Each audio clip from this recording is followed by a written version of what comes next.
let's pick up where we left off yesterday and picking up from the end of section 1 and looking at the crash of 1929, but also the effects on some of these governments. So we'll kind of start with the world economic collapse. We won't spend too much time on that since we kind of went through that yesterday, but we'll look at kind of the hardest hit countries, and it's dependent on their exports and especially of manufactured goods for essentials, and looking at Japan and other single export countries or continents like South America. So we see most societies experiencing some economic difficulties throughout the 1930s, but like we said, it just depends on your exports.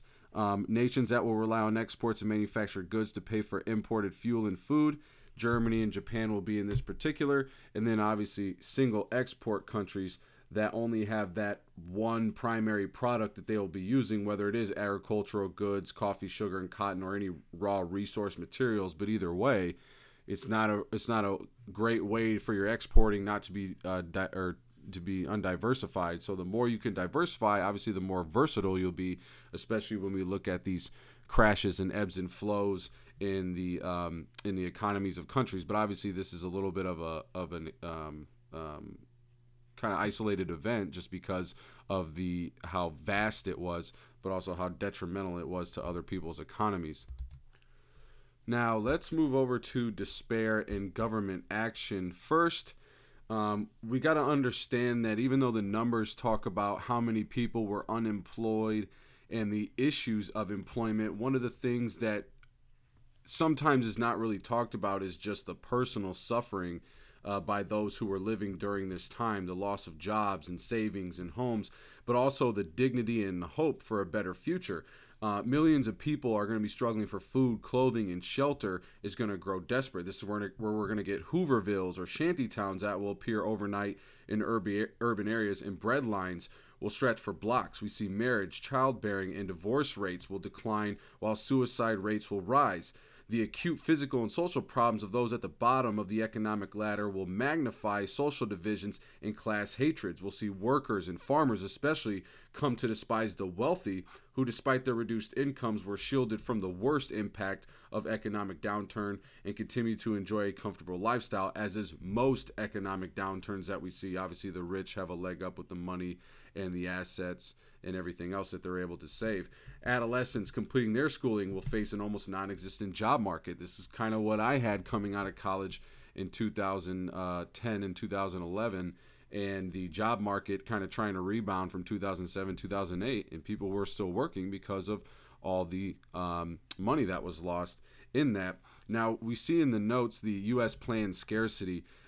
This is the idea that U.S. government policy is going to look at surplus crops and destroy them to raise prices while citizens starve. And we see this in John Steinbeck's The Grapes of Wrath, where he talks about how the people come with nets to fish for potatoes in the river, guards holding them back. They'll come in rattling cars to get the dumped oranges, but kerosene is sprayed all over. And so he paints this picture of this scarcity very, very well in this novel from 1939 that comes out and kind of paints the picture of what's been going on, but how a lot of citizens felt at the time as well. Okay, now let's look at economic experimentation.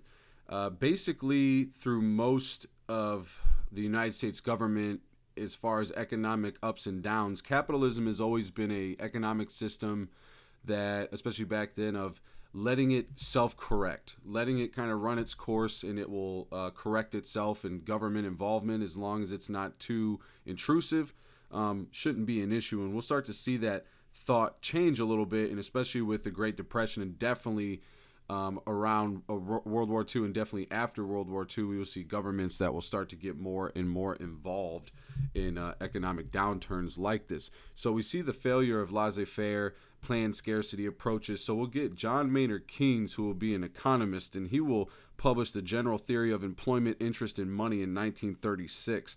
And basically, his answer is going to be that the cause of the depression is not excessive supply but inadequate demand. So he's going to look to facilitate that. So he urges governments to play an active role and stimulate the economy by trying to increase the money supply, lowering interest rates, and encouraging investment. And he'll also advise governments to undertake public work projects to provide jobs and redistribute incomes through tax policy, and an intervention which would result to reduce unemployment and increase consumer demand, which would lead to economic revival. And these were necessary, even in his opinion, these were necessary even if they caused governments to run deficits and maintain unbalanced budgets. So they're trying to do anything they can to inject themselves and to stimulate the economy by doing these. And we will get the President FDR, who will do this famously with his New Deal right before World War II. Well, he will look at their legislation designed to prevent the collapse of banking systems, to provide jobs and farm subsidies, giving workers the right to organize and bargain collectively, guarantee minimum wages, provide Social Security in old age. And these programs of economic and social reforms will be known as the New Deal. And the fundamental premise that the federal government was justified in intervening was to protect social and economic welfare of the people, which, like we said earlier, is going to represent a major shift in the United States government policy. Now, World War II and the spending that comes from that is what's really going to get the United States out of the Great Depression. But the New Deal was a nice kickstart because it gave people the demand in which they wanted. And we see governments doing this all the time. 2002 and 2007 and 8, this was going on with interest rates. We've also been seeing this during the coronavirus crisis that we've been experiencing now as well. So governments have been a lot more active in trying to make the lows not as low and trying to even those out a little bit more.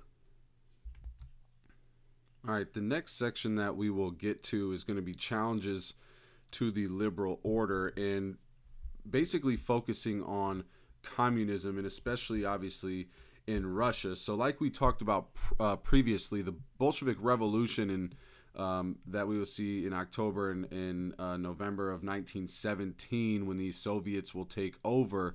The problem that we're going to have is there's going to be some opposition to this, and especially foreign opposition to this as well. So after Lenin seizes power, his supporters will have to defend the world's first dictatorship of the proletariat, and again against numerous enemies. This will be dissident socialists, anti-Bolshevik officers and troops, peasant bands, and foreign military forces that will erupt into a civil war. And the Bolshevik Party will now be calling itself the Russian Communist Party, and this civil war is going to last from 1918 to 1920. They're going to be operating out of their new capital in Moscow, and kind of like what we've seen in a lot of governments that kind of take power this way, we see that kind of the first thing they do is start crushing all opposition. So they will begin what's known as the Red Terror, and the groups that will be opposing them, that will become known as the Whites, will also have the White Terror as well, in trying to justify that.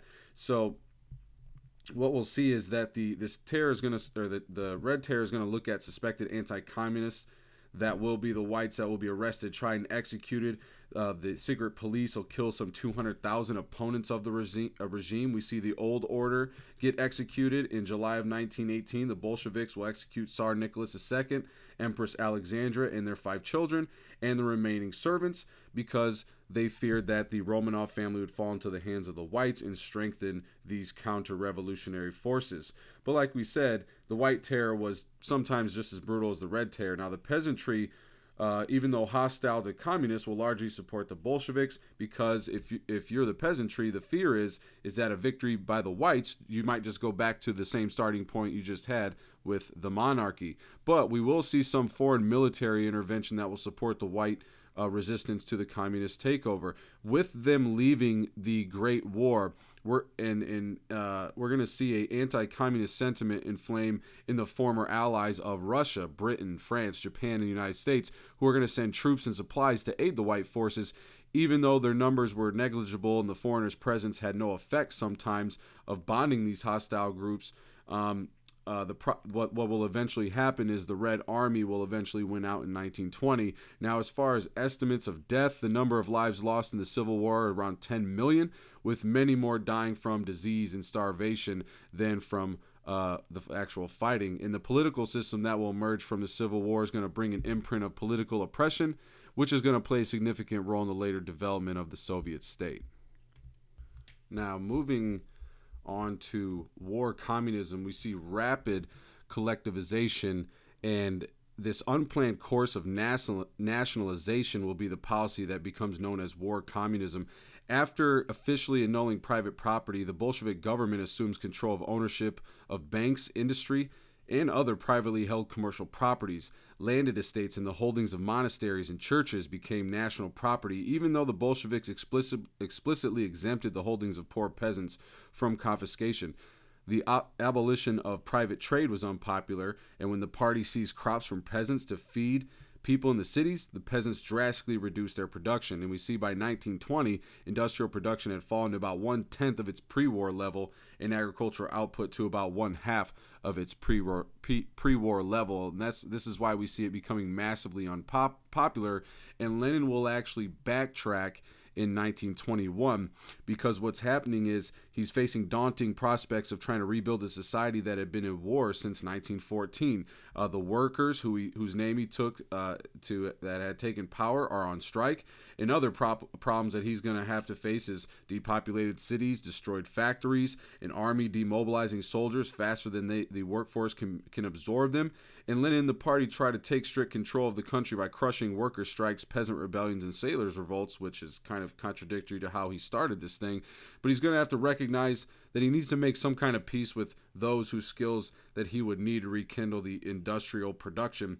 And faced with economic paralysis, he finally has a radical reversal of this reversal of war communism. And so we'll see the new economic policy come into this, or the NEP, and we'll see a partial privatization of this economy, temporarily restoring market economy, some private enterprise, allowing peasants to sell surplus at a free market price, and electrification. So these are the quick fixes that he tried to do to try to switch this policy of war communism. Large industries, banks, and transportation and communications facilities remained under the state control, though, but the government returned small-scale industries, those with fewer than 20 workers, to private ownership. The government's also going to allow peasants to sell their surpluses at a free market price, and other features of the NEP include a vigorous program of electrification and the establishment of technical schools to train technicians and engineers. Now, Lenin did not live to see the successes of the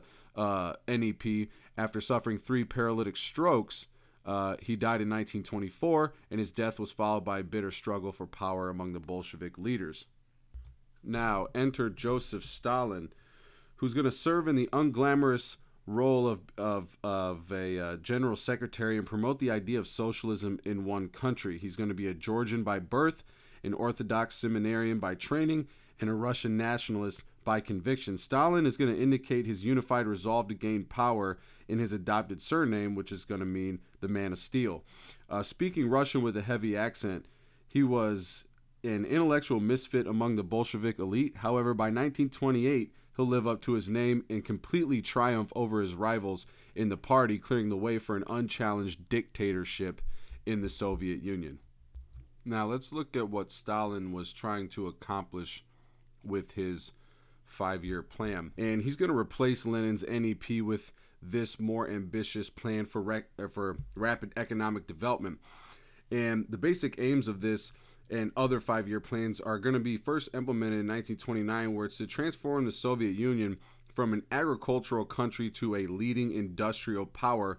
And this is kind of a paranoia of Stalin, where he keeps trying to tell people that we are at least 50 to 100 years behind than other advanced countries, and either we try to follow suit or they will go under as well. So it's going to set targets for increased productivity in all spheres of the economy, but emphasize heavy industry, especially steel and machinery, at the expense of consumer goods. So it's going to put those consumer goods on the back end of this instead of the front end, and focus on the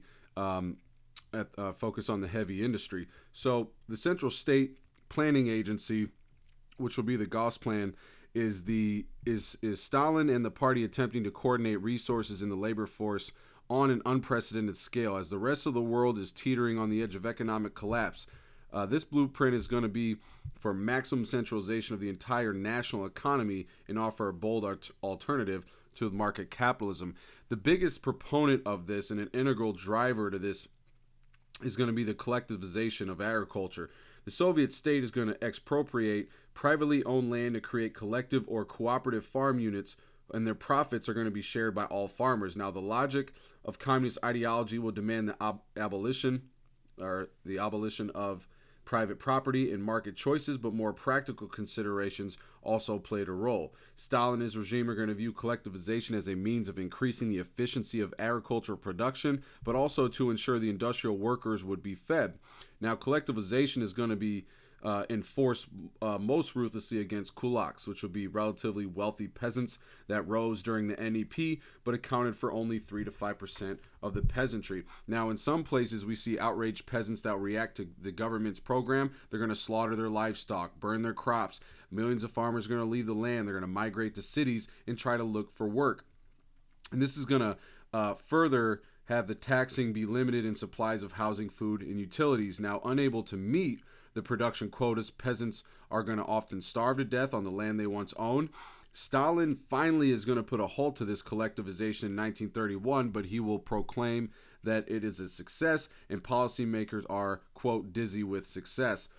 Now, in 1930, after they're dizzy with success, we're going to have some estimates of the number of peasants whose lives were lost, and that's going to fluctuate wildly, but some conservative estimates will place it around 3 million. Now, for the first 5-year plan, it set unrealistically high production targets, and even so, the Soviet leadership still proclaimed success only after 4 years.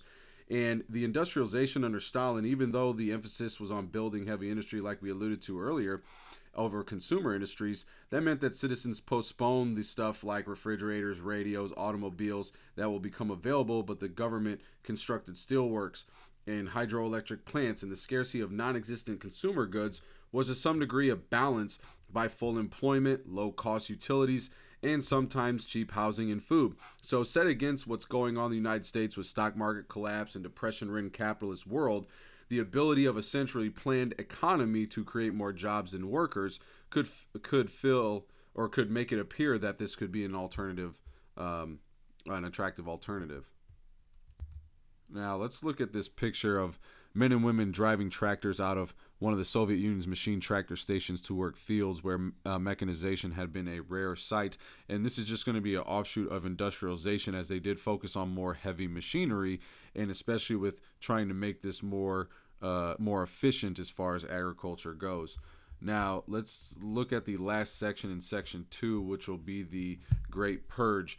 And this is going to be a situation where we see Stalin's first 5-year plans are very controversial, and in the 17th Congress in 1934, we're going to see this come to head with the Congress of Victors that will quickly become the Congress of Victims because of this intra-party civil war that Stalin is going to create. Stalin is going to learn of some plans that might bring back a little bit more pluralism back into leadership, and we're going to see that this is what's going to create the Congress of Victims as we see this intra-party civil war start to happen. And it will be climaxed by highly publicized trials of some former Bolshevik elites for treason and by purging 2/3 of the delegates. We see between 1935 and 1938 in this political repression that will be known as the Great Purge. He's going to remove from posts of authority all persons suspected of opposition, and including 2/3 of the members of the 1934 Central Committee and even more than half of the Army's high-ranking officers. Now, the victims will face execution of long-term suffering in labor camps, and what we see from some declassified Soviet archives that during 1937 and 1938, the Soviet security force will detain about 1.5 million persons, of whom almost 700,000 will be shot. Now, the outside world is going to watch the events unfolding within the Soviet Union with a mixture of contempt, fear, but also admiration. Some observers are going to recognize that the political and social upheavals will transform the former Russian Empire and were of worldwide importance, but the establishment of the world's first dictatorship of the proletariat is challenging the values and institutions of liberal society everywhere and seems to demonstrate the viability of communism as a social and political system. Now, lastly, just to show you a picture of Joseph Stalin at a Soviet Congress in 1936, by 1928, Stalin had prevailed over his opponents to become the dictator of the Soviet Union, a position he will hold until his death in 1953. And that's where we will leave it off. So we'll look at the fascism and how this will be an alternative as well. And then we'll kind of continue on and get to the Nazi Party in Adolf Hitler. And that's about where we'll end it. So hope you enjoyed it. Like, subscribe, or comment. And I'll see you all next time.